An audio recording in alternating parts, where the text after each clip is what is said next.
हर तरफ खामोशी थी, कोई जवाब नहीं था। उसकी खामोशी चीख चीख कर बोल रही थी, निकाह कर लो मेरे साथ। मगर किसी का इतना ज़र्फ कहाँ था कि कोई उसको हलाल तरीके से अपनाता। वो दुनियावी मामलात से बहुत तंग आ चुकी थी, सबसे दूर चली जाना चाहती थी। वो मजीद किसी धोखे का शिकार नहीं होना चाहती थी। लोग उसको बेहया बोल रहे थे कि ये अजीब लड़की है जो खुद निकाह का कह रही है। मगर वो ऐसा क्यों कह रही थी, ये तो वो या उसका खुदा जानता था, जिससे उसकी सांसें बहाल थीं। वो तो जैसे इस बात पर कान ही न धरता हो। मैं तुम्हारी बहुत इज्जत करता हूँ, तुम्हारी हर मुसीबत में काम आता हूँ, तुम्हारी तन्हाई को दूर करता हूँ। ये मोहब्बत नहीं है तो क्या है?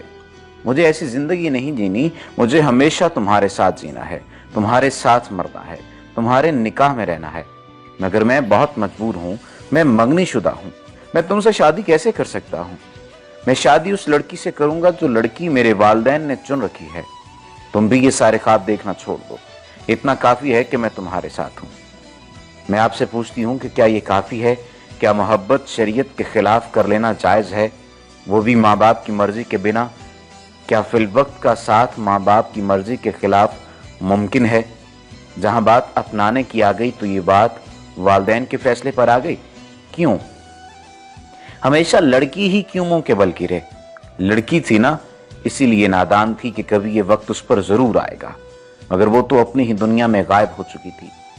कभी अपना न बनने वाले को अपने दिल में लिए बैठी थी, आंखें खोलकर धोखे खा रही थी और आर्ज रिश्ते को हमेशा के लिए साथ लेके चलने के सपने देख रही थी। मगर अफसोस उसका ज़र्फ कितना कम तर था कि वो लड़की की ख्वाहिश और उसकी मुखलसी को समझ ही न सका। अगर वो हर जगह हर घड़ी अपना बनकर साथ दे रहा था तो वो सारी उम्र के लिए यूं अकेला छोड़कर जाता ही क्यों? खुदारा किसी की जिंदगी बर्बाद मत कीजिए। अगर उसका साथ हमेशा के लिए नहीं दे सकते तो रिश्ते निभाने का ज़र्फ नहीं रखते तो उसको मोहब्बत का नाम भी मत दीजिए। मोहब्बत किसी मजबूरी का नाम नहीं।